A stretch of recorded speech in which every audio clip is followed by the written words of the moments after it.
لو کان خیرا ما سبقونا الیہ، یہ آیت رٹا لگا کے یاد کر لو، بہت سارے مسائل اس آیت سے حل ہو جاتے ہیں۔ وہ کہتے تھے لو کان خیرا، اگر یہ اسلام کوئی خیر کی چیز ہوتی، ما سبقونا الیہ، تو یہ جو ایمان لائے ہیں نا لوگ، یہ ہم سے پہل نہ کرتے۔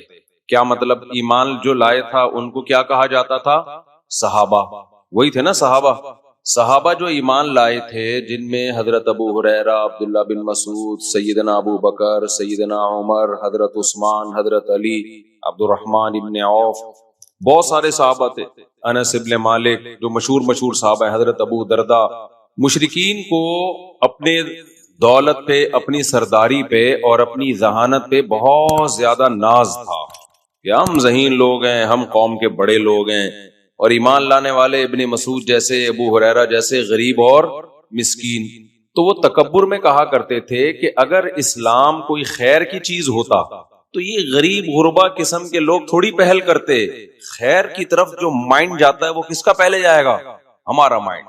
یہ لوگ گئے ہیں، اس کا مطلب یہ کوئی خیر کی چیز، جملہ مکمل کیا کریں بھائی جان، کوئی خیر کی چیز نہیں ہے۔ آپ کیا مشرکین کے اس نظریے سے متفق ہو؟ بولو۔ 100% نہیں۔ ہم الٹا کرتے ہیں اس جملے کو جو مشرکین نے کہا تھا، ہم کہتے ہیں لو کان خیرن، کوئی اگر خیر کی چیز ہوگی، لسبقونا، لام تاکید کا ہے، وہ کہتے تھے ما سبقو، وہ ہم پہ سبقت نہیں کریں گے، ما کا معنی نہیں، ہم کہتے ہیں لسبقونا الیہ، وہ یقیناً ہم پہ پہل کریں گے۔ اس سے بدعت کا پورا دروازہ ہمیشہ کے لیے بند ہو گیا۔ کوئی خیر کا کام ہے صحابہ نے نہیں کیا، اٹ مینز وہ خیر کا کام نہیں ہے۔ ہمارا نظریہ مشرکین والا نہیں ہے۔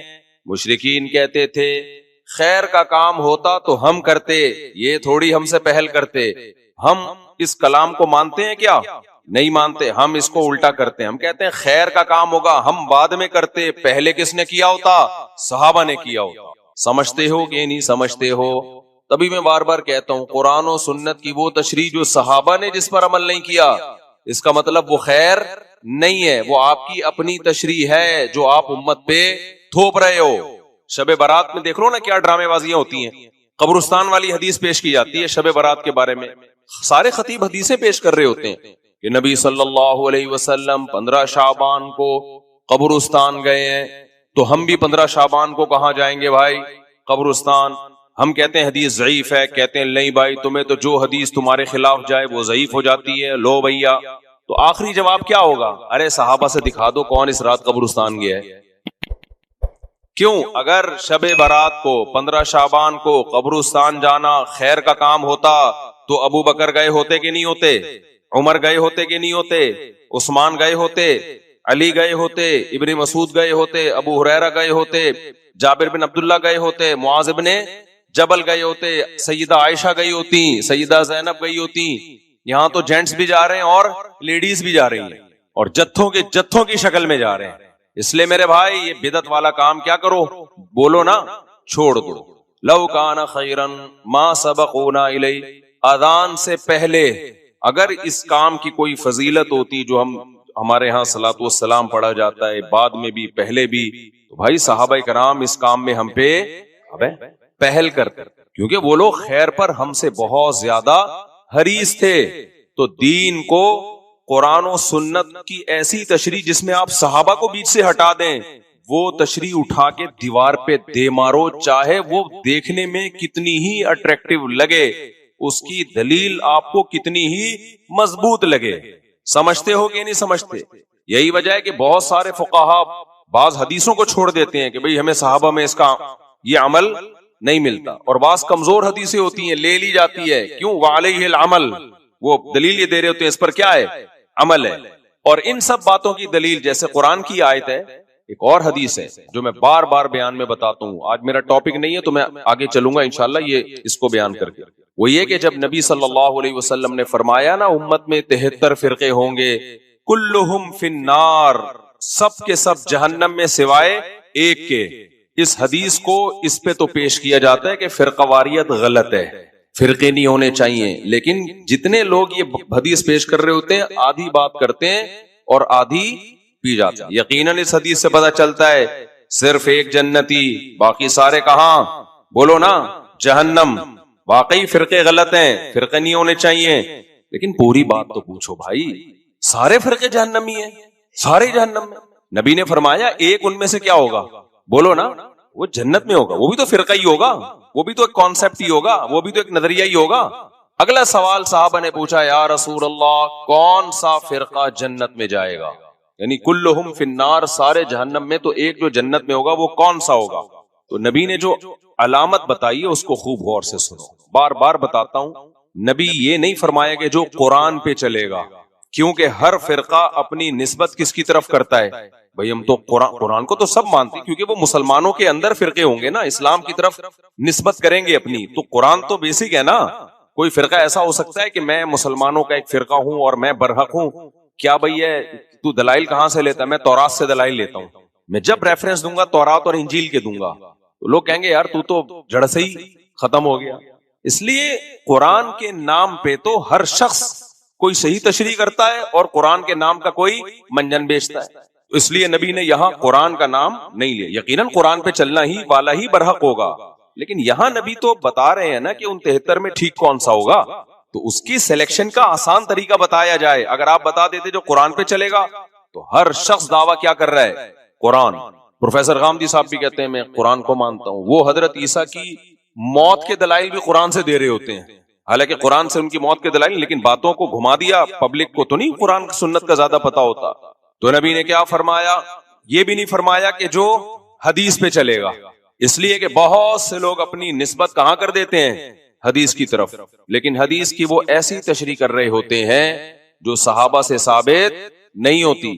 اس لیے پوری بات نبی نے فرمائی، ما انا علیہ واصحابی، جس پر میں ہوں اور میرے صحابہ۔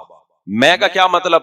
قرآن پہ تو چلنا ہے، لیکن قرآن پہ اس طرح سے چلنا ہے جیسے میں چلا۔ قرآن کی کوئی ایسی تفسیر مارکیٹ میں نہ لے آنا جو میرے زمانے میں نہ ملتی ہو، جس پر میرا عمل نہ ہو، اور میرے عمل کی ایسی تفسیر نہ لے آنا جو صحابہ سے ثابت نہ ہو۔ تبھی تو میں بار بار جو چیلنج کرتا ہوں نا، 3 طلاق ایک نہیں ہوتی، اس پہ بہت سارے اب میرے خلاف کلپ آنے لگے۔ ابے کسی ایک صحابی سے دکھا دو نا یار جس نے 3 طلاقوں کو ایک کہا ہو، دکھا دو نا آپ۔ اور حدیث کی کتابوں میں 3 کو 3 کہنے کے فتوے بھرے ہوئے ہیں، اس کا کوئی جواب نہیں دیتا، گھماتے رہتے ہیں ایکچولی یوں کر کے۔ چھوڑو تم قرآن و سنت کو، تم یہ بتاؤ قرآن و سنت کی وہ تشریح معتبر ہے جو صحابہ کی تھی، یا تمہاری اپنی معتبر ہے؟ تو خیر یہ تو بیچ میں ضمناً ایک مسئلہ آ گیا، لیکن یہ پورا اصول ہے، یاد رکھو۔ آپ صحابہ کو بیچ سے نکال کے اگر ڈائریکٹ قرآن و سنت پہ چلنے کی کوشش کرو گے، لیبل قرآن و سنت کا ہوگا، لیکن وہ قرآن و سنت کی آپ کی ذاتی تشریح ہوگی جو آپ اٹھا کے امت پہ تھوپ رہے ہوگے۔ سمجھتے ہو کہ نہیں سمجھتے؟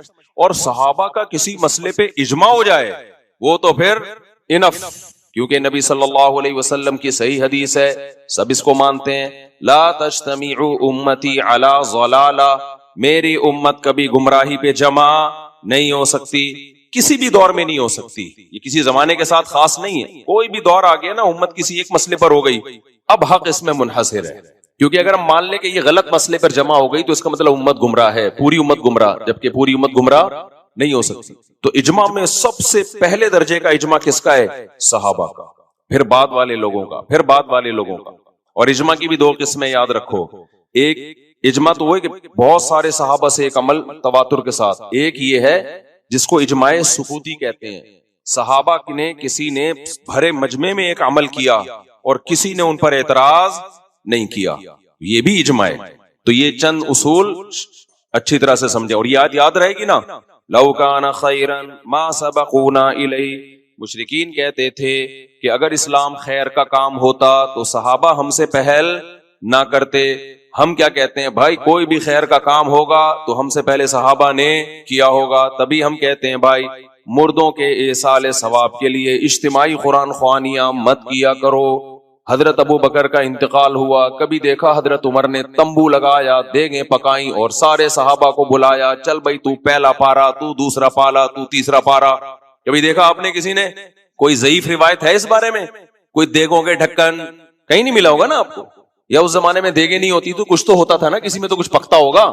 حضرت علی کی شہادت ہوئی، سیدنا عثمان کی شہادت ہوئی، کوئی برسی ہوئی؟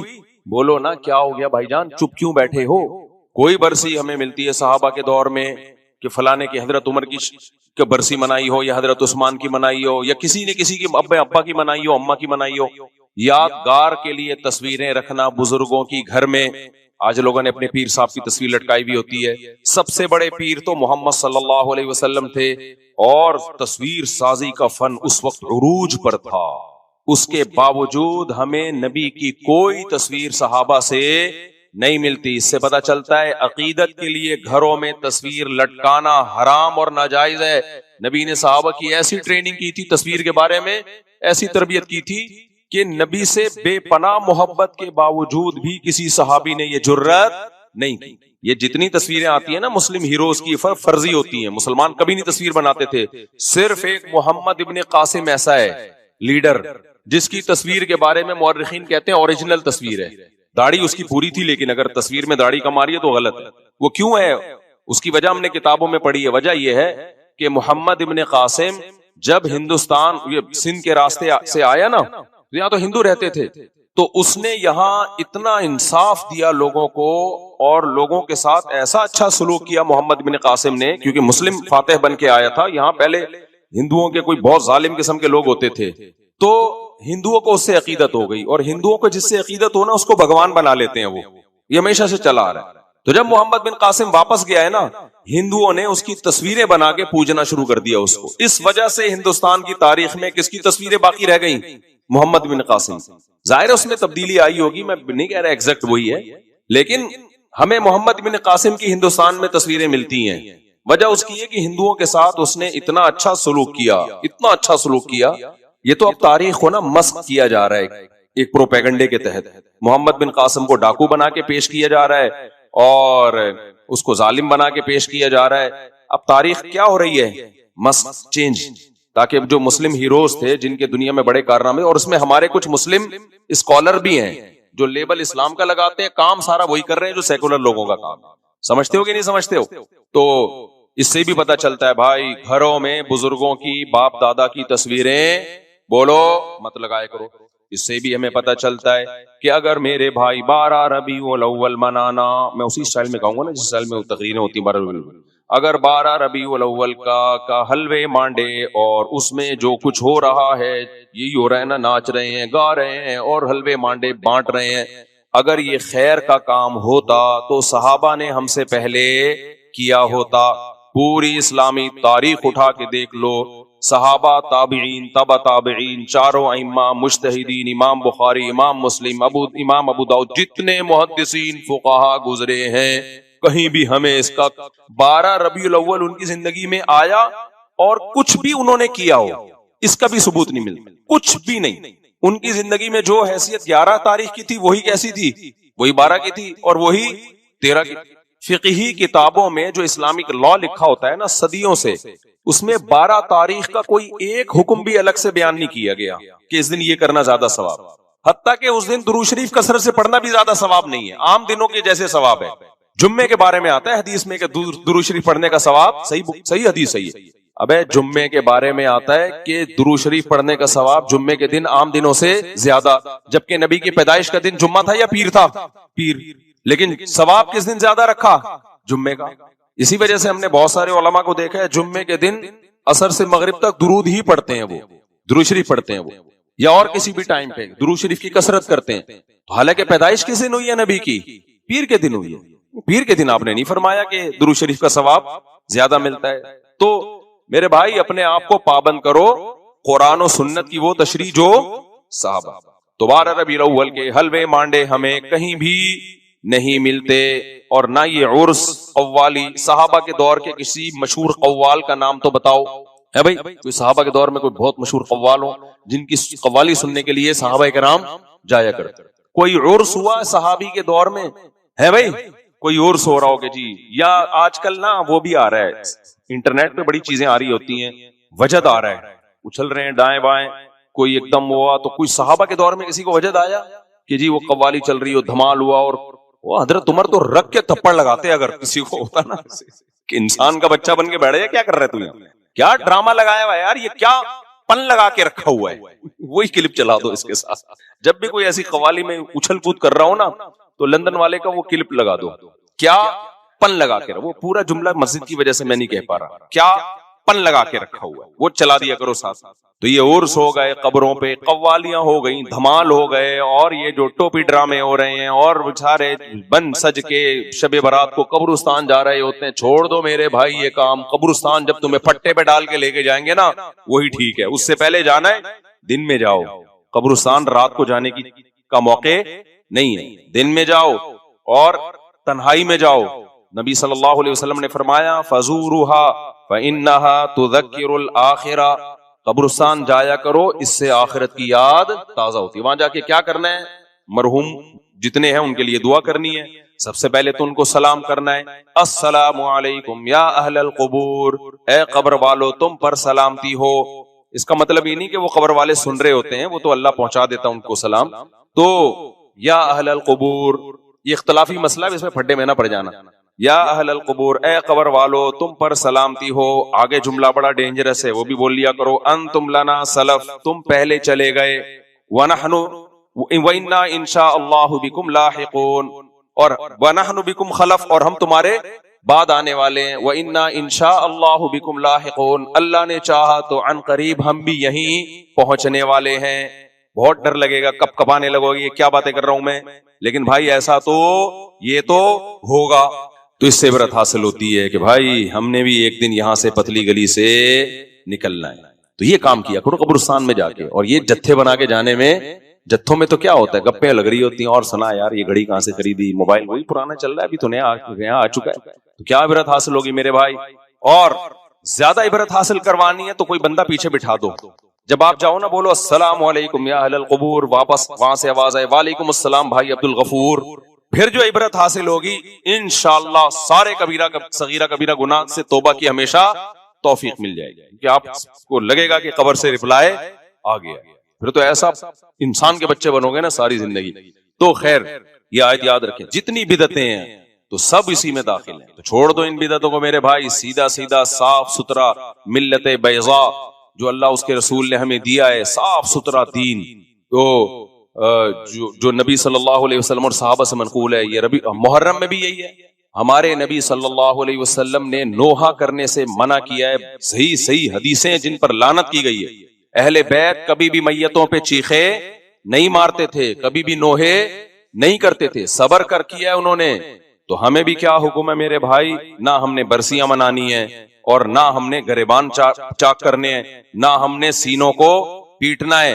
اور ویسے بھی شہید کا کوئی شہید تو زندہ ہوتا ہے، اور ہم زندہ جاوید کا ماتم نہیں کرتے، سمجھتے ہو کہ نہیں سمجھتے؟ تو ہم نے بھائی صحابہ کو فالو کرنا ہے، ہمارے پاس جو دین چلا آ رہا ہے۔ اور پھر بار بار کہتا ہوں کسی کے مسلک کو چھیڑو نہیں، اپنے کو چھوڑو نہیں، یہ اس لیے نہیں کہتا اپنا غلط ہے اس لیے نہیں چھوڑو، اپنا صحیح ہو تو اس صحیح کی بات کر رہا ہوں، چھیڑنے سے منع کر رہا ہوں، کیونکہ آپ دلیل کی دنیا میں بات اپنی دنیا کے سامنے رکھ دو، بس اتنا تو چھیڑنا ضروری ہے، آگے بحث مباحثہ کرنے کی کوشش مت کرو، اس سے اختلاف پیدا ہوتا ہے، جھگڑے پیدا ہوتے ہیں، ملک میں فساد پیدا ہوتا ہے۔ یہ مطلب ہے میرا کہ دوسرے کو چھیڑو نہیں، سمجھتے ہو کہ نہیں سمجھتے؟ اور اپنے کو چھوڑو نہیں کا مطلب یہ نہیں کہ اگر اپنا غلط ہونا ثابت ہو جائے تو بھی نہیں چھوڑو، اپنے سے میری مراد ہمارا اپنا جس کو ہم صحیح سمجھتے ہیں، اس کے بارے میں ہم کہہ رہے ہیں۔ میری ہر چیز کو لوگ غلط لے کے جاتے ہیں کہ اچھا تمہارا مسئلہ غلط ہو تو بھی نہیں چھوڑو، غلط ہونا ثابت ہو جائے گا 2 منٹ میں چھوڑ دیں گے انشاءاللہ، ثابت تک کرو میرے بھائی، تمہارے کہنے سے تھوڑی ثابت ہوگا، کیونکہ ہمیں فخر ہے کہ ہم ائمہ اربعہ کو فالو کرتے ہیں، چاروں اماموں کو مانتے ہیں برحق، اور ائمہ اربعہ نے قرآن سنت اور کس کو اصل بنایا؟ صحابہ کو۔ وہ قرآن و سنت کی وہ تشریحات نہیں کرتے جو صحابہ سے ثابت نہ ہو، اسی وجہ سے 99% امت انہی کو ہمیشہ سے فالو کرتی آ رہی ہے۔ باقی ان میں کوئی فروعی اختلاف ہے تو وہ اختلاف جب ہی ہوا ہے جب دلائل دونوں طرف تھے، کسی نے ایک کو ترجیح دے دی دوسری میں تعویل کر دی، کسی نے دوسری کو ترجیح دے دی اس میں تعویل کر دی، اور ان سے نکل گئے تو بے لگام اونٹ، دیر آگے ہر شخص ایک نیا فرقہ ہے، ہر آدمی کا قرآن حدیث دوسرے سے الگ، اور آگے جو نسلیں برباد ہوں گی، کوئی مرتب لا ہی نہیں ہے، کوئی مرتب فقہ ہی نہیں ہے، کوئی A to Z مسائل کی کوئی ایک کتاب ہی نہیں ہے، تو کیا پھر اس مفتی سے پوچھو وہ کچھ، ادھر سے پوچھو وہ کچھ، ادھر سے پوچھو وہ کچھ، تو برباد ہو جائے گی پھر تو امت بھائی۔ تو کوئی مرتب چیز ہوگی تو اس کو فالو کیا جائے گا نا، کوئی مرتب لا ہی نہیں ہے تو کہاں سے فالو کیا جائے گا اس کو۔ چلیں بھائی ہم آگے چلتے ہیں، یہ آیت ہو گئی، تو خلاصہ کیا نکلا بھائی؟ یہ حلوے مانڈے اور یہ محرم میں جو کچھ ہو رہا ہے، جو کر رہے ہیں ان کو کرنے دو، چھیڑو نہیں، لیکن جب ہم سے کوئی پوچھے کہ کیوں نہیں کر رہے ہم کہیں گے بھائی ہم کس کو مانتے ہیں؟ صحابہ نے نہیں کیا، ہم بھی نہیں کریں گے۔ یہاں بعض لوگ دلیل دیتے ہیں کہ صحابہ نے تو مدرسے بھی نہیں بنائے، صحابہ کے ہاں تو بخاری کا گھنٹہ بھی نہیں ہوتا تھا، ترمذی کا گھنٹہ بھی نہیں ہوتا تھا، ہدایہ کے پیریڈ بھی نہیں ہوتے تھے۔ بھائی جان کچھ چیزوں کا تعلق مینجمنٹ سے ہوتا ہے، سمجھتے ہو؟ مدرسہ صحابہ کے ہاں بھی تھا، اصحاب صفہ مدرسہ تھا نا، تو نظم کسی چیز کا بنانا اس میں ثبوت کی ضرورت نہیں ہوتی، وہ ہر شخص کا اپنا نظم، ہر مدرسے کا اپنا نظم ہوتا ہے، سمجھ رہے ہو؟ پہلا پیریڈ کسی کے ہاں بخاری کا ہوگا، دوسرا ترمذی کا، کسی کے ہاں پہلا ترمذی کا ہوگا، دوسرا بخاری کا، کسی کے ہاں 1 گھنٹے کا پیریڈ ہوتا ہے، کسی کے ہاں 45 منٹ کا ہوتا ہے، کسی کے ہاں دیسی سٹائل ہوتا ہے، پیریڈ سسٹم ہی نہیں ہوتا، سسٹم ہوتا ہے ان کے ہاں۔ خیر تو یہ مینجمنٹ سے ان چیزوں کا تعلق ہے۔ اس کی مثال ہے جیسے گھڑی، اب ہم نے لگا دیا 8:30 بجے عشاء کی نماز ہوگی، کوئی کہ صحابہ کے دور میں تو گھڑیاں نہیں ہوتی تھی۔ اب بھائی جان یہ سوال کیا ہے، تو گھڑی ایجاد ہی نہیں تھی تو ہوتی کہاں سے؟ جبکہ ربیع الاول تو صحابہ کے دور میں بھی تھا، یا تو آپ کہتے ہیں ربیع الاول ایجادی ابو ہے، تو اس دور میں بھی تھا، اب بھی ہے۔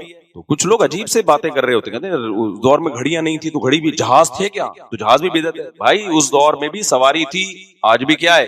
سواری ہے۔ سواری مقصد تھوڑی ہے، وہ تو ذریعہ مقصود ہے، لیکن جب پورا پلاٹ نماز کے لیے یا آدھا پلاٹ نماز کے لیے وقف کر دیا تو اب جو بھی ہوگا وہ اس کے اوپر نمازیوں کی جگہ ہی بنے، اس میں رہائشی یا کوئی اور چیز۔ لیکن بعض دفعہ ایسے ہوتا ہے عمارت پہلے بنی ہوئی ہوتی ہے، جیسے یہ جو آپ نے بتایا کہ اوپر 2 کمرے ہیں مسجد کے، اب اپارٹمنٹ بن گیا، وہ رہائشی بنائے، نیچے ایک فلیٹ کو یا ایک جگہ کو آپ نے مسجد کے لیے خاص کر دیا تو وہ جائز ہے، کیونکہ یہاں اپارٹمنٹ پہلے بنا ہے۔ تو اب اپارٹمنٹ پہلے بنا، نیچے کا حصہ بعد میں مسجد کے لیے وقف کیا گیا تو یہ جائز ہے۔ جیسے اکثر فلیٹوں میں ہوتا ہے کہ فلیٹ پہلے بن جاتے ہیں، پھر ایک نیچے کے پورشن کو یا گراؤنڈ میں کوئی بھی ایریا کو مسجد کے لیے خاص کر دیتے تو وہ جائز ہے، کیونکہ ایسا نہیں ہے کہ پہلے مسجد بنی تو پھر اوپر تک ہم اس کو مسجد فرض کر لیں، بلکہ پہلے اپارٹمنٹ بنے۔ اگر یہ یہاں بھی ایسا ہی ہے کہ یہ جو اوپر کے 2 کمرے ہیں یہ پہلے چکے تھے، یا اوپر والا ایریا چاہے کمرے نہ بھی ہوں پہلے سے رہائشی تھا، یا یعنی رہنے کے لیے یا ہوٹل کے طور پر یوز ہوتا تھا، یا کسی بھی کام کے لیے، یا بیت الخلاء کیوں نہ ہو، اس کے بعد نیچے کے ایریے کو مسجد کے لیے وقف کیا گیا تو ٹھیک ہے۔ باقی اس میں لڑکیاں رہتی ہیں 2 کمروں پہ، اگر آپ کو لڑکیوں کے رہنے پر اعتراض ہے تو وہ تو مالک مکان سے پوچھیں بھائی لڑکیاں کیوں رہتی ہیں، فیملیوں کو دیا کریں، ہو سکتا ہے وہ لڑکیاں کوڑی کے لیے آئی ہوئی ہوں وہاں پہ، واللہ اعلم۔ کیا پیسے جیب میں رکھنا یا گھر میں رکھنا جائز ہے کیونکہ ان میں تصویر ہوتی ہے اور ہم نے سنا ہے کہ تصویر رکھنا صحیح نہیں ہے؟ تصویر کے بارے میں بہت شدید وعید نبی صلی اللہ علیہ وسلم سے عذاب یوم القیامت ضرور، سخت ترین عذاب قیامت کے دن تصویر بنانے والوں کو۔ اس سے مراد جاندار کے چہرے کی تصویر ہے، تو اور بلا ضرورت اس لیے کہ تصویر کی قید جس میں لگی ہے، جس حدیث میں تصویر کو حرام قرار دیا گیا ہے اسے کتا پالنے کو بھی حرام قرار دیا گیا ہے، لیکن قرآن سے حدیث سے یہ بات ثابت ہے کہ ضرورت کے وقت کتا پالنے میں کوئی حفاظت کے شکار کے لیے، تو ایسے ہی تصویر بنانا، تصویر رکھنا یہ سب ناجائز اور حرام کام، لیکن ضرورت کے لیے جائز ہے۔ بہت ساری ضرورتیں ہوتی ہیں جن میں روزمرہ تصویر کا استعمال ہمیں۔ اسی طرح اگر تصویر بنانے کے بعد وہ توہین آمیز جگہ پر ہے، جیسے فرش پہ ہے، لوگ اس پہ پاؤں رکھ کے چل رہے ہیں، یا اس کی اکرام تعظیم نہیں ہو رہی کسی بھی طرح سے، تو اس کو بھی مٹانا پھر لازم نہیں ہے اس تصویر، یعنی زیادہ جو بڑا مسئلہ ہے نا تصویر کا، وہ دیواروں پہ جو لگی ہوئی ہوتی ہے تعظیم جسے کہتے ہیں، یہ زیادہ بڑا جرم ہے۔ تو نوٹوں پہ جو تصویر ہوتی ہیں اس پہلی بات تو یہ ہم نے بنائی نہیں ہوتی، اور بنانا جائز بھی نہیں ہے، گورنمنٹ کو چاہیے کہ تصویر نہ بنائے، اور اگر بنا دی ہے، اب وہ ضرورت گورنمنٹ جانتی ہے، سمجھتی ہے کہ ہے یا نہیں ہے، وہ ایک الگ ٹاپک ہے، لیکن اگر بنا دی ہے تو اب ہمارے لیے تو نوٹ کا استعمال ضرورت ہے۔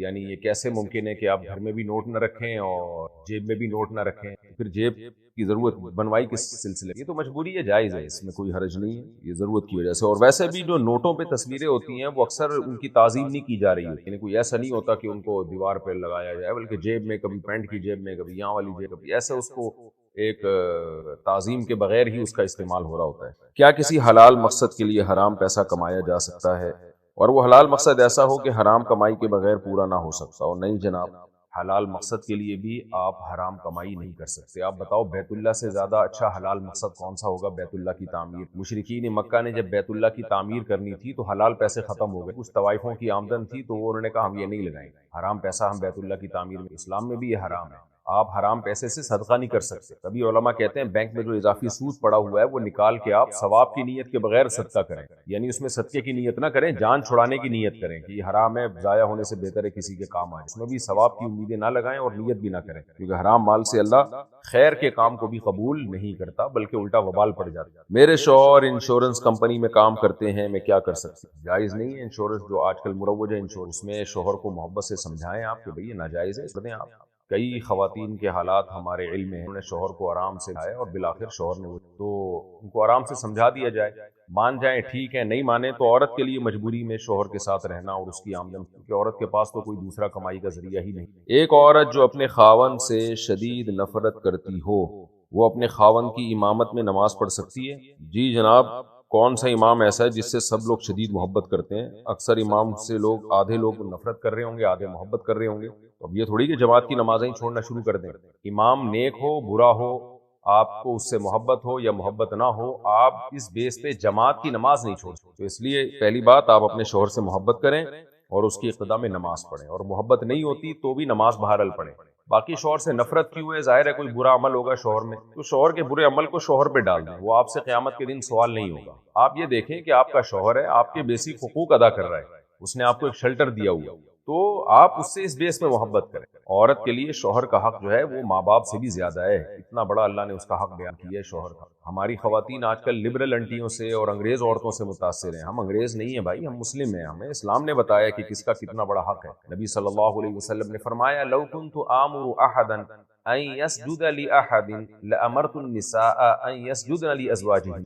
اگر میں کسی کو سجدے کا حکم دیتا تو عورت کو حکم دیتا وہ شوہر کو سجدہ کرے. اگرچہ اجازت نہیں ہے عورت شوہر کو سجدہ نہیں کر سکتی، لیکن اتنا بڑا حق تو پتہ چل گیا نا کہ کتنا بڑا حق ہے شوہر کا. عورت کو فخر ہونا چاہیے کہ میں اپنے شوہر کی فرما بردار ہوں، اس کو خوش رکھا ہوا ہے میں اس کی اطاعت میں اس سے محبت کرتی ہوں. چیزوں پہ عورت کو فخر کرنا چاہیے. باقی ہر ایک میں عیب ہوتا ہے، اگر شوہر میں کوئی برائی یا خرابی ہے اس کو اپنے حال پہ چھوڑیں. ہاں اگر آپ کے بنیادی حقوق ہی ادا نہیں کر رہا، بعض مرد ایسے ہوتے ہیں کہ وہ بیسک حق ہی ادا نہیں کر رہے ہوتے نا، جیسے شادی کا بیسک حق کیا ہے کہ بیسک نان نفقہ تو دے وہ آپ کو، تو اور جو بھی بنیادی حقوق ہیں جن پر میں کئی دفعہ بات کر چکا ہوں، تو پھر ایک الگ بات ہے.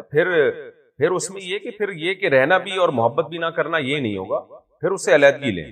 صحابیہ کا مشہور واقعہ ہے، وہ نبی صلی اللہ علیہ وسلم کی خدمت میں آئیں اور عرض کیا کہ مجھے اپنے شوہر سے سخت نفرت ہے، اور وجہ بھی بتائی انہوں نے نفرت، تو اس لیے مجھے علیحدگی چاہیے. اور ان کے الفاظ کیا ہیں صحیح بخاری کے، انی اکرہ الکفر فی الاسلام، میں اسلام میں کفر کو ناپسند کرتی ہوں. کیا مطلب اس کا؟ شارحین نے اس کا مطلب بتایا ہے کہ میں مسلمان بھی ہوں اور کافروں والے کام کروں کہ شوہر سے محبت نہ کروں، یہ نہیں مجھ سے ہوتا. یا تو میں محبت کروں گی یا نہیں رہوں گی شوہر کے ساتھ، یعنی یہ نہیں ہو سکتا کہ شوہر بھی ہو اور میں اس سے محبت بھی نہ کروں. تو یا تو شوہر کی خامیوں پہ پردہ ڈال دیں اور جو کچھ تھوڑی بہت کوتاہی اس کی طرف سے ہو رہی ہے اس کو اگنور کریں اور اس سے محبت کر کے اس کے ساتھ زندگی. اور یا اگر اتنی نفرت ہے کہ اس کے پیچھے نماز پڑھتے ہوئے آپ کو مصیبت ہو رہی ہے تو بھائی پھر نہیں رہیں، پھر علیحدگی لیں. خواتین کہتی ہیں بچوں کی خاطر گزارا کرنا پڑتا ہے. بچوں کی خاطر خواتین گزارا کرتی ہیں، بچے پورے بڑے ہو جاتے ہیں، نچوڑ لیتی ہیں میاں کو، اس کے بعد ٹاٹا کر کے چلی جاتی ہیں. بڑھاپے میں وہ بیچارہ دیواروں سے ٹکرے مار رہا ہوتا ہے، کہتا پہلے ہی چلی جاتی ہے. یہ نہیں ہوتا. اچھا بھائی، ناصر خان انڈیا سے، کبیرہ گناہ کن لوگوں سے نہیں ہو سکتے؟ اللہ بچائے بھائی، کسی بھی وقت کچھ بھی ہو سکتا ہے. صرف پیغمبر ایسے ہیں جو صغیرہ کبیرہ گناہوں سے پاک ہو، تو ان سے نہ صغیرہ گناہ ہوتا ہے نہ کبیرہ گناہ ہوتا ہے. ہاں خلاف اولا کام ہو سکتا ہے ان سے، ایک ایسا کام ہو سکتا ہے کہ بہتر تھا یہ کر لیتے لیکن جو غیر افضل تھا ان سے وہ کام ہو گیا تو پیغمبر اس کو بھی گناہ سمجھ، لیکن پیغمبر کے علاوہ کوئی بھی ہو اس سے گناہ ہو سکتا ہے اور پھر گناہ کی سزا بھی ملے گی. ان الذین یکسبون الاثم سیجزون بما كانوا یقترفون، اللہ کہتے ہیں جو گناہ کر رہے ہیں ان قریب ان کو اس کا بدلہ دیا جائے گا، سزا دی جائے گی. تو اس لیے گناہ سے اپنے آپ کو بہت دور بھگائیں، اور اگر ہو جائے تو فوراً توبہ کر کے اللہ کو راضی کرنے کی کوشش کریں، اس کو ڈیلے نہ کریں. یہ کوئی گارنٹی کسی کے بارے میں نہیں ہے. عبد الماجد صاحب انڈیا سے، زانی کا ساتھ دینا کیسا ہے؟ اگر اس کے بارے میں لڑکی والوں کو بتا دیں تو کیا یہ صحیح ہے؟ زانی کا ساتھ دینا تو حرام ہے. باقی کوئی لڑکی زنا کر رہی ہے اور آپ کو پتا ہے کہ اس کے والدین کو علم نہیں ہے اور والدین کو پتا چلے گا تو وہ اس کو روک لیں گے اس برائی سے، تو پھر صرف والد کو بتا دیا جائے، باقی کسی کو نہ بتائے، کیونکہ اس کا راز فاش کرنا اور لوگوں میں اس کو ذلیل کرنا یہ کسی کی بالکل حرام عمل ہے. زنا سے زیادہ برا عمل یہ ہے کہ آپ اس کی برائی کو دنیا کو بتا دیں. تو باپ کو بتانا مجبوری ہے کیونکہ باپ تاکہ اس کی نگرانی کرے. ماں کو بھی اس لیے نہ بتایا جائے کہ مائیں اکثر ہمارا جو مشاہدہ ہے وہ تھوڑا سا پیٹ کی ہلکی ہوتی ہیں، وہ باتوں باتوں میں پورے محلے کو بتا دیں گی. پہلے وہ اپنی بہن کو بتائیں گی، بہن پتہ ہے میری نے کیا کیا، اللہ معاف فرما، کسی کو بتانا نہیں. پھر وہ ایک اور کو بتائے گی، دیکھو کسی کو بتانا نہیں، کسی اور کو بتائے گی، کسی کو بتانا نہیں. تو مائیں خیرخواہ ہوتی ہیں لیکن بات پیٹ سے نکل جاتی ہے اکثر انہیں. تو کسی کو ذلیل کرنا تو مقصد نہیں ہے نا، تو باپ کو بتا دیا جائے. اور باپ بھی اگر پاگل ہے، پاگل کا مطلب پتہ ہے کہ بتایا تو 2 فٹ اچھل کے پورے محلے میں شور مچا دے گا، تو پھر باپ کو بھی نہ بتا، کیونکہ ایک دفعہ بات پھیل گئی نا کہ اس نے یہ بدکاری کی ہے، تو پھر دوبارہ عزت بحال نہیں ہوتی، چاہے کوئی 100 دفعہ بھی توبہ کر لے. توبہ کرنے سے اللہ معاف کر دیتے ہیں، پبلک کبھی بھی معاف نہیں کرتی، یہ ذہن میں رکھیں. پبلک سمجھتی ہے کہ توبہ سے صرف ہمارا گناہ ہی معاف ہوتا ہے، باقی کسی کا گناہ معاف نہیں ہوتا. تو اس لیے باپ سمجھدار ہو تو باپ کو چپکے سے بتا دیا جائے اور اس کو کہا جائے بھائی آپ کی بیٹی کی عزت ہے، آپ نے اس بات کو گھر میں ہی رکھنا ہے. اور میں نے صرف اس لیے بتایا کہ اپنی بیٹی پہ نظر رکھیں، اس کو جو ہے وہ تاکہ وہ مزید خراب نہ ہو جائے. اصلاح کی نیت سے بتا دیا جائے اور کسی کے سامنے مزید اس گناہ کا ذکر نہ کیا جائے. آصف صاحب ساؤتھ افریقہ سے، اگر گھر میں پلی ہوئی بلی نماز کے دوران سامنے آ جائے تو کیا نماز ہو جائے گی؟ جی بھائی، بلی بھی ہو جائے گی، نماز بھی ہو جائے گی، دونوں چیزیں ہو جائیں گی. پلی بھی ہو یا نہ بھی پلی بھی ہو تو بھی نماز ہو جائے گی. اگر کسی نے فوراً نکاح توڑنے کی نیت سے ایک بار طلاق دی ہو تو یہ طلاق بائن ہوگی یا رجعی ہوگی؟ دیکھیں، فوراً نکاح توڑنے، اگر رخصتی ہو چکی تھی تو پھر ایک طلاق اگر صاف لفظوں میں دی ہے، جیسے بیوی کو یوں کہا تمہیں طلاق ہے، تو پھر ایک طلاق رجعی ہی ہوگی، بائن نہیں ہوگی. بائن دینے کے لیے الگ سے بائن کا لفظ بڑھانا پڑے گا کہ تمہیں طلاق بائن ہے، یا تم مجھ پر حرام ہو، یہ لفظ کہنا، کیونکہ حرام کے لفظ میں معنوی طور پہ شدت ہے، تو اس سے بائن طلاق واقع ہوتی ہے. تو خالی نیت کرنے سے نہیں ہوگی، زبان سے الفاظ کا نکالنا بھی ضروری ہے. صاف لفظوں میں اگر اس نے کہا کہ تمہیں طلاق ہے تو پھر ایک طلاق ہی ہوگی اور رجعی ہوگی، چاہے اس میں کچھ بھی نیت. اور اگر کوئی چاہتا ہے کہ ایک طلاق سے نکاح توڑ دے تو پھر یوں کہہ دے کہ تمہیں طلاق بائن ہے. بائن کا مطلب نکاح توڑنے والی طلاق. محمد سیف جے پور سے، میں کسی لڑکی کو پسند کرتا ہوں لیکن اس کے گھر والے شادی کے لیے نہیں مان رہے. Same situation. تو اس صورت میں مجھے کیا کرنا چاہیے؟ وہی کرنا چاہیے جو میں نے کیا تھا. میں نے تو کتنی جگہ نکاح کا پیغام بھیجا ہے، تو ظاہر ہے جہاں بھیجا تھا وہاں میری چاہت تھی نا ہو جائے، تو نہیں ہوئی. تو جہاں ہو گئی وہاں میں خوش ہوں الحمدللہ. تو آپ نے بھی جہاں پیغام بھیجا، کیونکہ جہاں ہو گئی ہے وہاں بھی تو میری چاہت تھی نا.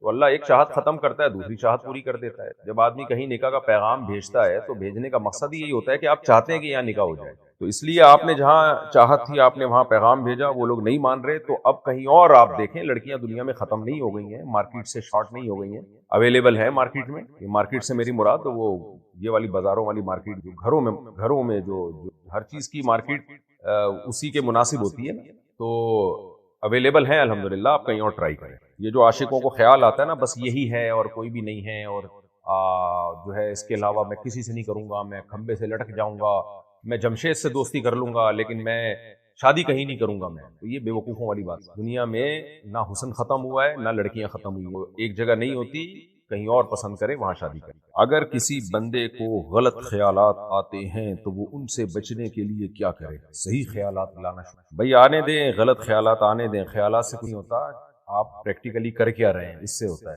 خیالات آ رہے ہیں جا رہے ہیں، انسان کا دماغ جو ہے نا وہ خالی کبھی نہیں بیٹھتا. یا تو سو جائیں یا جاگیں گے تو کچھ نہ کچھ آئے گا. تو بزی رکھیں اپنے آپ کو، ایکسرسائز کیا کریں اور کچھ کاموں میں مشغول کر دیں اپنے آپ کو. تو خیالات کا ٹائم ہی نہ رکھیں. فارغ دماغ میں خیالات آتے ہیں. جو بندہ مصروف ہوتا ہے وہ تو پازیٹیو چیزیں سوچتا رہتا ہے. اگر یعنی اول تو خیال آتے ہی نہیں، آتے ہیں تو مثبت خیال آتے ہیں. فارغ نہ رکھیں اپنے آپ کو. ایسے قریبی رشتہ دار جو سود خور اور اعلانیہ گناہ کرنے والے جیسے روزہ چھوڑنے والے ہوں، ان سے کس حد تک تعلق رکھنا چاہیے؟ اور اگر گھر والوں کی وجہ سے مجبوراً ملنا پڑے تو ان کا ہم پر کوئی گناہ تو نہیں ہوگا؟ مل لیں، ہلکی پھلکی سلام دعا رکھیں، بالکل قطع تعلق تو جائز نہیں. زیادہ فری نہ ہو، کیونکہ پھر خاص طور پہ بچے پھر بڑے خراب ہونا شروع ہو جاتے ہیں. جب اس طرح کے ریلیٹیو سے بچے مل فری ہوتے ہیں تو دیکھتے ہیں بھائی یہ تو کچھ بھی نہیں کر رہے، ہمارے ابا اماں نے بلا وجہ ہم کو، بچے بگڑتے ہیں. تو اس لیے بہت زیادہ فری بھی نہ ہو اور بالکل ریزرو بھی نہ رہیں، یعنی بالکل ہی قطع تعلق بھی نہ کریں. تھوڑا سا ریزرو رہ کے ان سے تعلق رکھیں. سلام دعا، ہیلو ہائے. کوئی بیماری میں سنیں روزے میں بہت زیادہ کھا لیا تھا اس دفعہ رمضان میں، آپ نے روزہ رکھے بغیر تو طبیعت خراب ہو گئی ہوگی آپ کی. اگر کوئی عورت اپنے شوہر سے شدید نفرت کرتی ہے، یہ تو پہلے سوال ہو چکا ہے بھائی، تو کیا وہ خاوند کے پیچھے نماز پڑھ سکتی ہے؟ رمضان میں مجبوراً تراویح کے لیے جانا ہو اور شدید تکلیف میں مبتلا ہو کر فرض اور وتر خاوند کی امامت میں ادا کیے تو کیا میری نماز ہو جائے گی؟ ہو جائے گی. باقی میں اس پہ تفصیل سے ریکارڈ کروا چکا ہوں آج ہی کے ایپیسوڈ میں. یا تو اسی خاتون کا سوال ہے یا کوئی نئی خاتون بھی شوہر سے پریشان. میں نے اپنے دوست کے طلاق کے پرچوں پر سائن کیا ہے، کیا ایسا کرنا کبیرہ گناہ ہے؟ میری دوست کی ہے تو سائن آپ کیوں کر رہے ہو بھائی؟ اگر آپ کے دوست نے آپ کو کہا تھا کہ سائن کر دو تو پھر طلاق واقع ہو گئی ہے. باقی طلاق کبیرہ گناہ ہے یا نہیں یہ تو آپ نے جب سائن کیا تو نسبت آپ کی طرف تو نہیں ہوگی نا, آپ کے دوست کی طرف ہوگی جس نے آپ کو سائن کرنے کا آرڈر دیا. تو وہ دوست نے اگر غلط کیا تو گناہ ہوگا, غلط طریقے سے اگر طلاق دی, جائز طریقے سے طلاق دی تو نہیں ہوگا گناہ. تو اس لیے آپ اس ٹینشن میں نہ پڑیں کہ گناہ ہوگا کہ نہیں ہوگا, یہ دوست کا ہیڈیک ہے. اچھا بھائی, انڈیا سے کسی نے پوچھا ضعیف حدیث کسے کہتے ہیں؟ دیکھیں بنیادی درجات حدیثوں کے 3 ہوتے ہیں. یہ ایک بہت بڑا مسئلہ ہے, لوگ آج کل جہالت بہت زیادہ ہے, چند اصطلاحات رٹ لیتے ہیں, پھر بس وہ ضعیف ہے ضعیف رٹ لگا دیتے ہیں کہ یہ حدیث ضعیف ہے یہ حدیث ضعیف ہے, اور کوئی ان کے پاس نہ حدیث ضعیف کا مطلب ان کو پتا ہوتا ہے کہ اس کا شرعی حکم کیا ہے, اور نہ یہ پتا ہوتا ہے کہ ضعیف کی ڈیفینیشن کیا ہے. تو 3 بیسک درجات ہوتے ہیں, صحیح, ضعیف اور موضوع, بلکہ 4 بنیادی درجات ہوتے ہیں, صحیح, حسن, ضعیف اور موضوع. تو یہ جو صحیح اور حسن ہے یہ تو بہرحال قابل قبول ہے, حجت ہے. ضعیف حدیث بھی اگر بالکل ہی موضوع ہوتی یعنی من گھڑت ہوتی, موضوع کہتے ہیں من گھڑت, اس کی کوئی حیثیت نہیں, اس سے کچھ بھی ثابت نہیں ہوتا, نہ فضیلت نہ کوئی مسئلہ.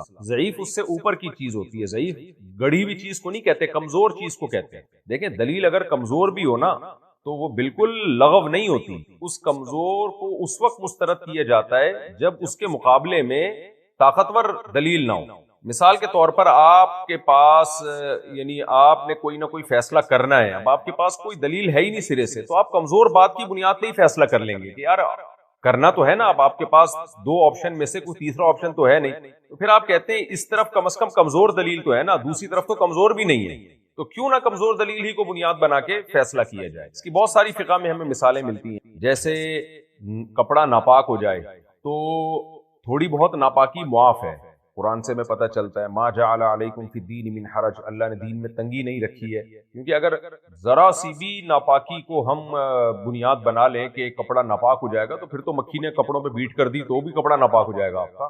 ظاہر ہے کچھ نہ کچھ مقدار ایسی ہے جس کو مستثنا کرنا پڑے گا. اب کتنی مقدار ایسی ہے کہ اتنی مقدار میں اگر کپڑا ناپاک ہو تو ناپاک نہیں سمجھا جائے گا, تو اس کے لیے ہمارے پاس کوئی صحیح حدیث نہیں ہے. تو اس لیے پھر استدلال کیا گیا بھائی قضاء حاجت جب ہم کرتے ہیں تو ڈھیلے سے استنجا کرنا بھی کافی ہوتا ہے, بشرطے کہ ناپاکی دائیں بائیں پھیلی نہ ہو. تو وہاں سے استدلال کیا کہ شریعت نے اگر کہا ہے کہ اگر اتنی ناپاکی پھیل جائے تو پانی سے دھونا ضروری ہے, تو اس سے پتہ چلتا ہے کہ اس سے کم کم معاف ہے. وہیں سے ایک معیار فقہا نے نکال لیا کہ بھئی اگر ہتھیلی کی گہرائی جو ہے اس کے بقدر اگر کپڑوں پہ ناپاکی لگی ہو تو دھونا ضروری ہے, اس سے کم ہو تو دھونا ضروری نہیں. بہت سے لوگ کہتے ہیں اس کی کیا دلیل ہے, کوئی صحیح حدیث دکھاؤ.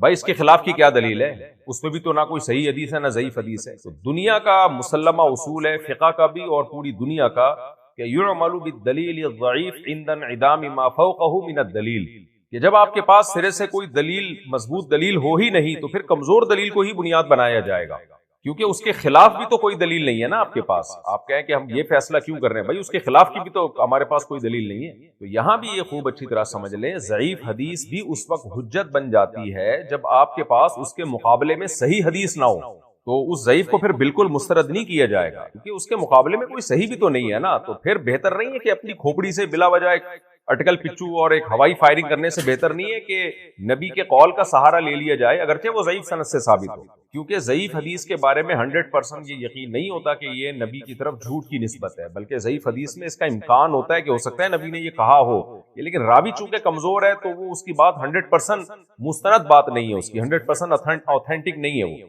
لیکن امکان ہے کہ شاید ایسا ہوا, ایسا نبی نے کہا ہو. تو اس لیے ضعیف حدیث کے مقابلے میں اگر کوئی صحیح حدیث نہیں ہے تو پھر اپنی عقل سے فیصلہ کرنے سے زیادہ بہتر ہے کہ آپ ضعیف حدیث ہی کو بنیاد بنا کر فتویٰ دیں اور نبی صلی اللہ علیہ وسلم کے اس حکم کو فالو کریں, کیونکہ اس میں امکان ہے کہ نبی نے ایسا فرمایا ہو یقینی, کیونکہ اس میں راوی جو ہے جتنے بھی راوی بیان کرنے والے ان میں جھوٹا کوئی بھی نہیں ہے, کمزور راوی ہیں, جھوٹے نہیں ہیں, کوئی ایک راوی بھی جھوٹا نہیں ہے, اس میں کبھی بھی اس سے جھوٹ زندگی میں ثابت نہیں ہے, تو کیوں اس کی بات کو رد کیا جائے بھائی. دوسری بات یہ کہ فضائل میں ضعیف حدیث بیان کرنے میں کوئی حرج نہیں ہے, کیونکہ صحیح حدیث سے جب ایک چیز ثابت ہو چکی ہے, ایک مسئلے کی فضیلت ثابت ہو چکی ہے, تو اس کی تائید میں ضعیف حدیث پیش کرنے میں کوئی حرج نہیں ہے. یہاں بھی لوگ مبالغہ کرتے ہیں کہ بھئی یہ کیا ہے, یہ تو ضعیف حدیث بیان کی جا رہی ہے. بھئی ضعیف حدیث بیان کرنا اگر حرام ہوتا تو محدثین کیوں بیان کرتے, اور فضائل میں بڑے بڑے جلیل قدر محدثین نے اس کا کیوں تذکرہ کیا ہوتا؟ تو اس کی وجہ یہی ہے کہ وہ بالکل کالعدم نہیں ہے جیسے آج کل لوگوں نے بنا لیا ہے. جاہل لوگوں نے، علماء تو نہیں کرتے یہ کام. یہ جو عوام کے ہاتھ میں جب سے مسائل کا علم آیا ہے نا، پبلک ہر شخص مفتی بنا ہوا ہے، اس وقت سے یہ فساد سوسائٹی میں آیا کہ پتہ ہوتا کچھ ہے نہیں. تو ضعیف حدیث کا مطلب راوی اس میں کمزور، یعنی کوئی بھی راوی جھوٹا نہیں ہوتا. اس میں روایت کرنے والوں میں کوئی ایک شخص پر بھی جھوٹ ثابت نہیں ہوتا. اگر جھوٹ ثابت ہوتا تو اس کی روایت بالکل موضوع ہوتی، من گھڑت. موضوع کا مطلب وضع کی ہے، گڑی ہوئی بات ہے، کیونکہ راوی کا جھوٹ ایک دفعہ ثابت ہو گیا تو اب کبھی بھی اس پہ اعتماد نہیں. لیکن ضعیف حدیث میں ایسا نہیں ہوتا. راویوں میں سے کوئی بھی ایک ایسا راوی نہیں ہوتا جس پر جھوٹ کبھی ثابت ہو. کمزور راوی ہوتا ہے، اس کا حافظے میں خلل ہوتا ہے، یا اس پہ فسق کی نسبت ہوتی ہے اس کی طرف، وغیرہ وغیرہ. تو ان بیسس کی بنیاد پر ضعیف حدیث کو بالکل ہی کالعدم سمجھنا یہ جائز نہیں ہے، یہ غلط ہے، اور علم حدیث سے ناواقف ہونے کے لیے. ہاں، ضعیف اور صحیح میں جب ٹکراؤ ہوگا تو پھر صحیح کو ترجیح دی جائے گی، اور صحیح اور متواتر میں جب ٹکراؤ ہوگا تو متواتر کو ترجیح دی. یہ ایک اصول ہے. اور ضعیف حدیث اگر پہلے سے صحیح حدیث سے کسی عمل کی فضیلت ثابت ہے تو ضعیف حدیث سے اس کی فضیلت کی تائید کی جا سکتی ہے، اس میں کوئی حرج نہیں ہے. ہاں، ضعیف حدیث سے کسی مسئلے کو ثابت کرنا درست نہیں، بشرطے کہ اس کے مقابلے میں صحیح حدیث ہو یا متواتر ہو. اور اگر نہ صحیح ہے نہ متواتر ہے تو پھر اپنی رائے سے مسئلہ بیان کرنے سے بہتر ہے کہ ضعیف حدیث کو ہی بنیاد بنا لیا جائے. یہی وجہ ہے کہ امام ابو حنیفہ رحمہ اللہ تعالیٰ کا موقف ہے کہ ضعیف حدیث کو قیاس پہ بہرحال ترجیح دی، اور قیاس اور ضعیف حدیث میں اگر ٹکراؤ ہو رہا ہے تو پھر ضعیف حدیث جو ہے اس کو وہ اس پہ فتویٰ دے دے. بھئی کم از کم نبی کی طرف نسبت تو ہے نا ایک بات کی. اچھا بھائی، مرد بالوں کی چوٹی باندھ کر نماز پڑھ سکتا ہے؟ یہ مسئلہ اس وقت میرے میں مستحضر نہیں ہے، انشاءاللہ دوبارہ تحقیق کر کے بتاؤں گا. میرے باپ کا انتقال ہو گیا ہے اور ان کی کل وراثت 10 لاکھ ہے. ان کے گھر والوں میں ان کے 4 بیٹے 4 بیٹیاں، ایک بیوہ خاتون ہے. ان لوگوں کے درمیان وراثت کس طرح تقسیم ہوگی؟ اگر آپ کے والد کے والدین حیات نہیں ہیں تو پھر جو یہ مسئلہ میں بیان کر رہا ہوں آگے، اگر والدین حیات ہیں تو سچویشن چینج ہو جائے گی. تو اگر آپ کے والد جو ہے ان کے گھر والوں میں ان کے 4 بیٹے اور 4 بیٹیاں ہیں اور ایک بیوہ خاتون ہے، یعنی آپ کی والدہ، تو دیکھیں 10 لاکھ کو آپ ڈیوائیڈ کر دیں 8 سے، جو جواب آئے وہ بیوہ کا حصہ، 8واں حصہ، یعنی 10 لاکھ ڈیوائیڈڈ بائی 8 جو بنے گا 12.5%. تو 12.5% نکال کے آپ نے اپنی والدہ کے لیے رکھ دیا. جو بچے گا اس کے آپ نے کر لینے ہیں 4 دونی 8 11 12 حصے. اس کو پھر دوبارہ 12 پہ آپ نے ڈیوائیڈ کرنا ہے، یعنی اماں کا حصہ نکال کے، بیوہ کا حصہ نکال کے جو 12واں حصہ ہوگا، 12.5% ہوگا، 8واں حصہ ہوگا، یعنی 8 پہ ڈیوائیڈ کریں گے. ماں کا حصہ نکالنے کے بعد جو بچا اس کو آپ نے ڈیوائیڈ کیا 12 پہ، 12 پہ ڈیوائیڈ کر کے جو جواب آئے گا وہ ایک بیٹی کا حصہ ہوگا، اور اس کو ڈبل کریں گے تو ایک بیٹے کا حصہ ہوگا. اب آپ ڈیوائیڈ خود گھر بیٹھ کے کرتے رہیے گا. ارم صاحبہ انڈیا سے، کیا رجب اور شعبان کے پورے مہینے کے روزے رکھ سکتے ہیں؟ ٹھیک نہیں ہے، کیونکہ آگے رمضان میں پرابلم ہو جائے گی. 2 مہینے پورے روزے رکھیں گے، آگے رمضان کے لیے بچے گا کیا باڈی میں؟ اس لیے یہ مکروہ ناپسندیدہ عمل ہے. اتنے روزے رکھیں کہ رمضان میں نشاط ہو. باقی کتنے رکھنے ہیں وہ ہر ایک کی صحت الگ ہے. اتنے تو اتنا ٹارزن تو کوئی بھی نہیں ہوتا کہ رمضان شعبان پورے 2 مہینے روزے رکھے پھر آگے شعبان اور رجب میں پورے 2 مہینے روزے رکھے پھر آگے اس میں طاقت ہو اور رمضان میں بھی رکھ لے. یہ اتنا اپنے آپ کو مصیبت میں ڈالنا ٹھیک نہیں ہے. آج کل صحتیں نہیں ہیں لوگوں کی. میری 3 بیٹیاں ہیں اور ایک بیٹی مرتد ہو گئی ہے، اور اس کی ایک بیٹی بھی ہمارے لیے قرآن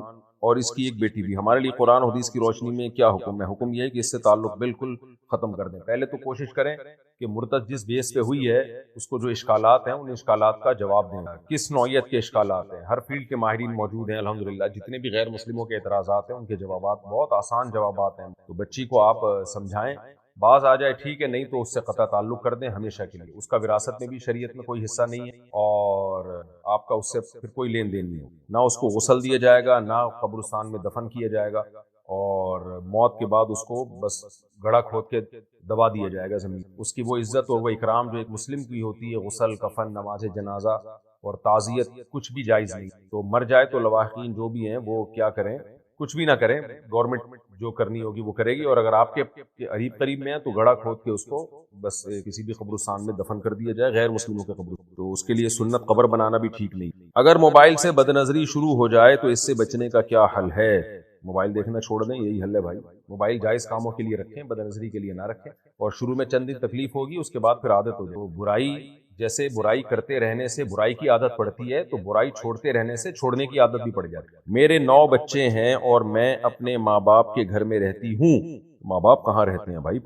اور والد کی آمدن اتنی نہیں ہے کہ گزارا ہو سکے اور شوہر کچھ خرچہ وغیرہ بھی نہیں دیتا. بہت ہی الو کا پٹھا ہے, 9 بچے پیدا کر دیے کمبخت نے. سوری, مجھے اچھا نہیں لگ رہا یہ گالیاں دینا مسائل سیشن میں بیٹھ کے. بہت ہی کوئی بے شرم انسان ہے کہ 9 بچے پیدا کر دیے اور خرچہ نہیں دے رہا. تو کیا میں زکوٰۃ لے سکتی ہوں؟ جی لے سکتی ہیں, اگر آپ کے پاس گولڈ وغیرہ سونا وغیرہ نہیں ہے. اللہ آپ کے شوہر کو ہدایت دے.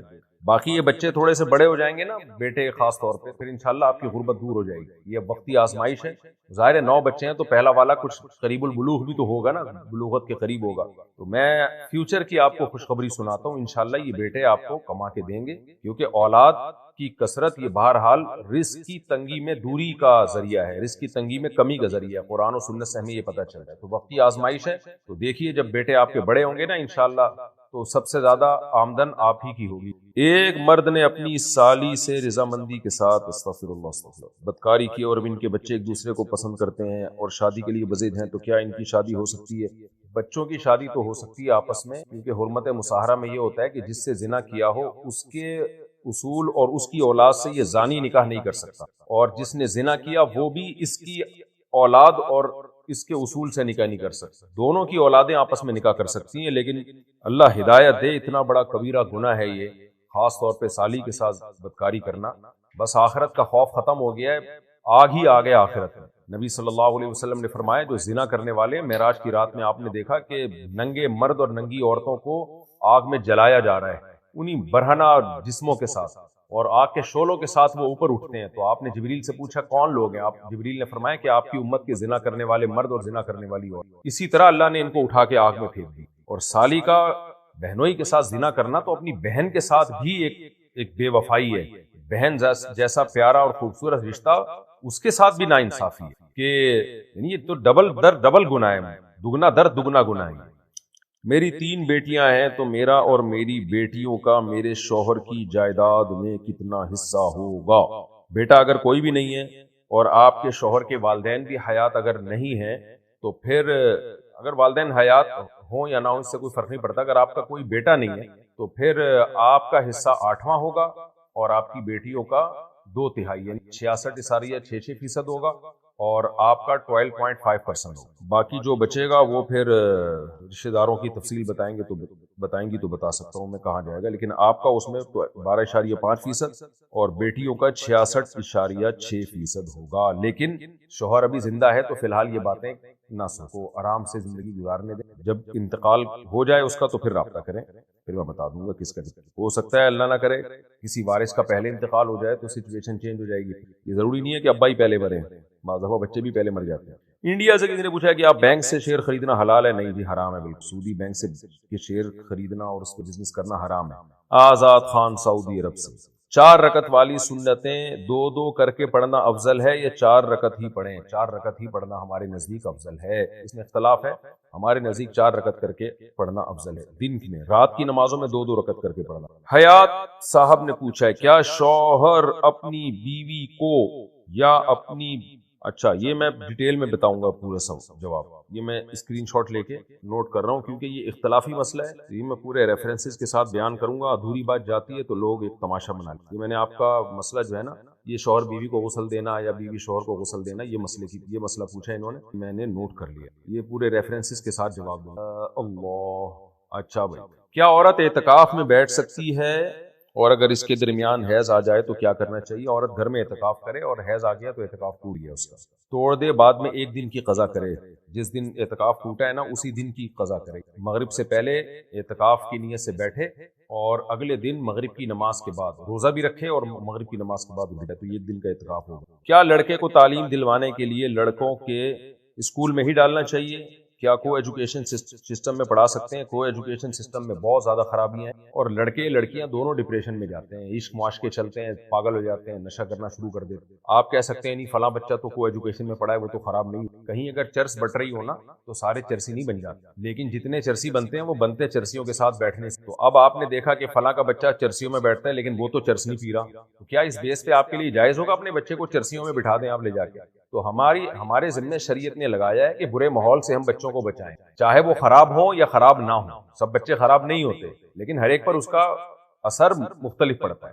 آپ کا بچہ کو ایجوکیشن میں پڑھ رہا ہے, اس کے بعد لڑکیوں کی سیٹنگ اور پھر بدتمیز ایسا بنے گا نا کہ آپ خون کے آنسو روگی, اور پھر بولو گے کہ میں نے کیا ہے۔ اس لیے میں تو اس کا قائل ہوں کہ بچوں کو اسکول میں پڑھانے کے بجائے ہوم اسکولنگ کی طرف لے کر آئے۔ میں نے یہ تجربہ اپنے بچوں پہ کیا ہے، بعض بچوں پہ، کچھ تو پڑھ رہے ہیں کچھ ہوم اسکولنگ کی طرف آئے ہیں، تو جو ہوم اسکولنگ کی طرف آئے ہیں ان کا رزلٹ بہت زیادہ اچھا ہے، خرچہ بھی کم ہو رہا ہے ان کے اوپر۔ وہ اسکولوں کے جو رنگ کے ڈبے اور ٹوپی ڈرامے جو تھے نا، وہ فضول قسم کے، آج فلانا ڈے آج ڈمکانا ڈے، ان سے بھی جان چھوٹی ہے۔ اسکولوں میں کیا ہوتا ہے، بیگ بھی ان کم وقتوں سے ہی خریدو، اسکول کا بیگ، جو سلیبس ہے وہ بھی ان کم وقتوں سے ہی خریدو، یونیفارم بھی انہی کم وقتوں سے خریدو، اور روزانہ جو سبق ہوتا ہے وہ ٹیچر سن بھی نہیں سکتا، اتنے سارے بچے ہوتے ہیں، ٹیچر کو پتہ ہی نہیں چلتا کون سا بچہ سبق یاد کر رہا ہے کون سا یاد نہیں کر رہا۔ تو بھائی یہ دھندا چل رہا ہے مارکیٹ میں۔ ٹھیک ہے، اگر آپ کے پاس ہوم اسکولنگ کا کوئی ذریعہ نہ ہو تو پھر نہ پڑھانے سے بہتر ہے آپ اسکول بھیج دیں۔ میں امریکہ 2 دفعہ ہو کے آ چکا ہوں، وہاں بھی ہوم اسکولنگ کو گورے جو ہے نا پروموٹ کر رہے ہیں ہوم اسکولنگ، کیونکہ اسکول میں بھائی جتنا بھی اچھا ٹیچر ہو 40-50 بچوں کو کیسے سنبھالے گا، وہ کیسے ہر ایک سے سبق سنے گا، کیسے ہر ایک کی نگرانی کرے گا۔ آپ 2-4 بچے ہو، ایک ٹیچر ہو، بس اس طرح پڑھائی ہوتی ہے۔ پہلے زمانے میں جو علماء میں بڑے بڑے علامے پیدا ہوئے نا، آج ہم ان کی کتابیں دیکھ کے حیران ہوتے ہیں کہ انہوں نے کیسے اتنی بڑی بڑی کتابیں اور اتنی زیادہ کتابیں اور اتنی تحقیقی کتابیں اتنی تھوڑی تھوڑی عمروں میں کیسے لکھ دی ہیں۔ جب ہم ان کی ہسٹری چیک کرتے ہیں تو پتہ چلتا ہے کہ انہوں نے ایسا نہیں تھا کہ 50-50 بچوں کی کلاس تھی اور ایک ٹیچر، بلکہ ہوتا یہ تھا کہ ان کے خاندان میں کوئی عالم تھے تو یہ ان کے پاس گئے، پورا علم وہاں سے حاصل کیا انہوں نے۔ آج بھی KPK میں نے دیکھا بعض بڑے بڑے علامے ہیں، اتنا علم ان کے پاس، میں حیران ہوتا ہوں بھائی، اتنی زبردست عربی، ان کی بلاغت میں کمال، صرف و نحو میں کمال اور فقہ میں کمال۔ تو کیا وہ قدیم طرز پہ پڑھ رہے ہیں؟ وہ کیا کرتے ہیں، پتا چلا کہ بھئی فلاں جگہ عربی گرامر کا کوئی ماہر استاذ ہیں جنہوں نے زندگی پر عربی گرامر ہی پڑھائی ہے، تو 1-2 سال تک جا کے ان سے صرف عربی گرامر پڑھی۔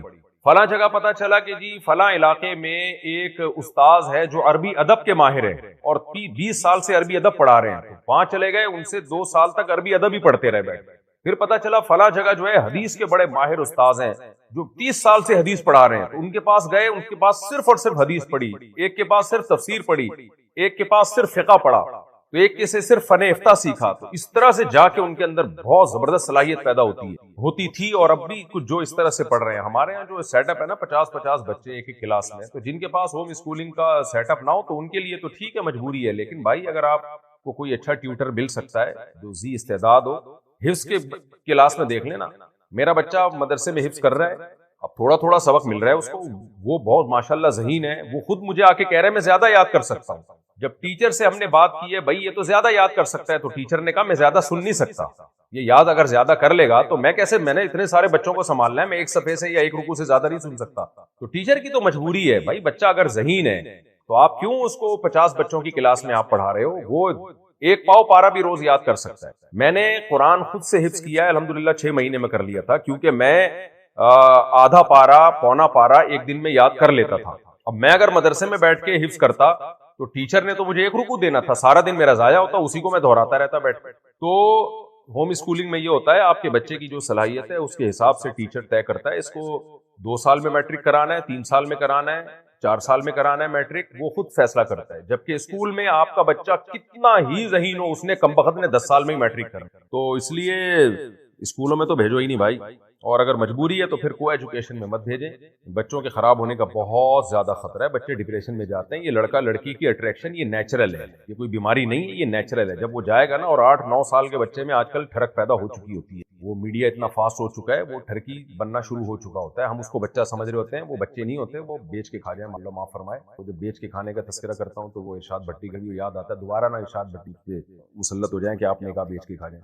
خیر، تو بڑے خلاصہ یہ ہے کہ 9-10 سال کے بچے آج کل بڑے سمجھدار ہوتے ہیں، اتنے بیوقوف نہیں ہوتے جتنے ہم ان کو سمجھ رہے ہوتے ہیں۔ تو اس لیے بچوں کو بچاؤ کو ایجوکیشن سے، کوئی اسلامک اسکول جہاں کا ماحول اچھا ہو وہاں داخلہ کریں، اور اسلامک اسکول والوں کو بھی چاہیے کہ اسلام کو بھی فوکس کریں، پڑھائی کو بھی فوکس کریں۔ اسلامک اسکول والوں نے آدھی پیڑھیوں تک شلواروں والے ٹیچر تو رکھے ہوتے ہیں اور داڑیاں اتنی بڑی بڑی، آتا واتا ان ٹیچروں کو کچھ نہیں۔ کچھ اسلامک اسکول ایسے ہیں جو بڑے کامیابی سے چل رہے ہیں۔ تو بھائی تم پڑھائی کے لیے ماں باپ اپنے بچے کو لا رہے ہیں تو آپ کا جو اسٹینڈرڈ ہے وہ بہت ہائی ہونا چاہیے پڑھائی کا، اور ماحول اسلامی ہو۔ آپ نے ماحول کو تو فوکس کر لیا، پڑھائی 2 ٹکے کی نہیں ہے، تو ماں باپ کہتے ہیں یار وہ بچہ دیکھو کیسے ٹھش پش انگلش بولتا ہے، اور ہمارا بچہ اسلامک اسکول میں جا کے دعائیں تو یاد کر لی اور آگے آتا واتا کچھ نہیں ہے اس کو، جس مقصد کے لیے بھیجا تھا۔ تو جس مقصد کے لیے بھیجا تھا اس کو تو فوکس کرو بھائی. کچھ اسکول ایسے میں ان کے نام اس لیے نہیں لوں گا کہ میں کسی اسکول کی پبلسٹی کے لیے نہیں بیٹھا, لیکن اسلامک اسکولوں کو بھی چاہیے کہ وہ کچھ اسٹینڈرڈ رکھیں اپنا, اور باقاعدہ ایجوکیشن میں ماہر جو پروفیشنل لوگ ہیں, ٹیچر ہیں, وہ رکھیں, اور مینجمنٹ بھی کوئی پروفیشنل لوگوں کی جن کو اسکول چلانے کا تجربہ ہو. صرف اتنا کافی نہیں ہے کہ جس کے 4 مہینے لگے ہوئے ہیں تبلیغ میں تو آپ نے اسکول اس کے حوالے کر دیا, یہ وہ حضرت جی بہت بڑے مفتی صاحب ہیں فلاں ادارے کے, لہذا وہ اسکول چلائیں گے. بھائی مفتی ایک الگ فیلڈ ہے, اسکول چلانا ایک الگ فیلڈ. تو یہ ہوتا ہے پھر اسلامک اسکولوں میں کہ جی وہ چونکہ بہت بڑے اللہ والے ہیں تو اسکول وہ ان کے حوالے کرتے ہیں. تجربہ ہوتا ہے. کلینک آپ میرے حوالے کلینک کر دیں کہ مفتی صاحب سے ہم مسائل کا علم سیکھتے ہیں, لہذا یہ ہسپتال مفتی صاحب چلائیں گے, تو میں تو نہیں چلا سکتا بھائی, بیڑا غرق کر دوں گا. اچھا بھائی, اور اس کا نام رکھ دیں اسلامک ہسپتال, یہ اور بڑی ایک اور بڑا لطیفہ ہوگا. اچھا میرے بھائی, اگر انسان پر پریشانی یا مصیبت آئے تو یہ اللہ کی طرف سے آزمائش ہے یا گناہوں کی نحوست, کس طریقے سے پہچانے؟ بہت بہترین طریقہ ہے پہچاننے کا. اگر اس مصیبت میں اللہ یاد آ رہا ہے, اللہ کی طرف توجہ ہو رہی ہے, نماز روزے کی طرف توجہ جا رہی ہے, تو سمجھ لو یہ اللہ کی طرف سے نعمت ہے, یہ اللہ کی طرف سے.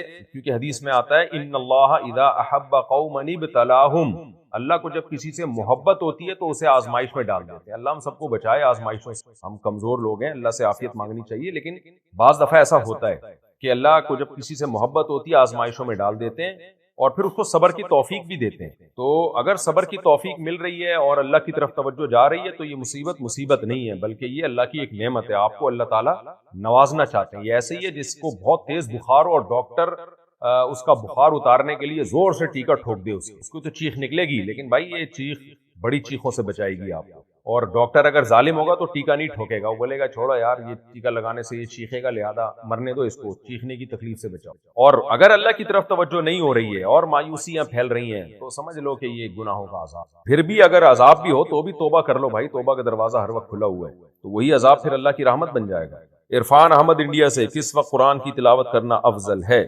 قرآن کی تلاوت کسی بھی وقت کر سکتے ہیں, رات کو تہجد میں پڑھنا سب سے افضل ہے. اگر تہجد میں نہیں پڑھ سکتے تو پھر دن میں تلاوت کرنا زیادہ افضل ہے. فجر کی نماز کے بعد بھی تلاوت کر سکتے ہیں, لیکن حدیث سے پتہ چلتا ہے فجر کے بعد تسبیحات پڑھنا زیادہ افضل ہے. اس لیے حضرات فقہاء نے لکھا ہے ان حدیث کی روشنی میں کہ فجر کی نماز کے بعد تلاوت کے بجائے تسبیحات زیادہ افضل ہے, اور تلاوت پھر اشراق کے بعد یا کسی اور وقت کریں. اور تلاوت سب سے زیادہ افضل ٹائم کیا ہے؟ تہجد میں قرآن پڑھ. باقی فجر کے بعد بھی تلاوت کر سکتے ہیں, نہ کرنے سے بہتر ہے کہ فجر کے بعد کر لی جائے. بھائی لوگوں کے اپنے مزاج ہوتے ہیں, معمولات ہوتے ہیں, ہر ایک کا اپنی ایک طبیعت کا نشاط ہوتا ہے, اس کے حساب سے ہم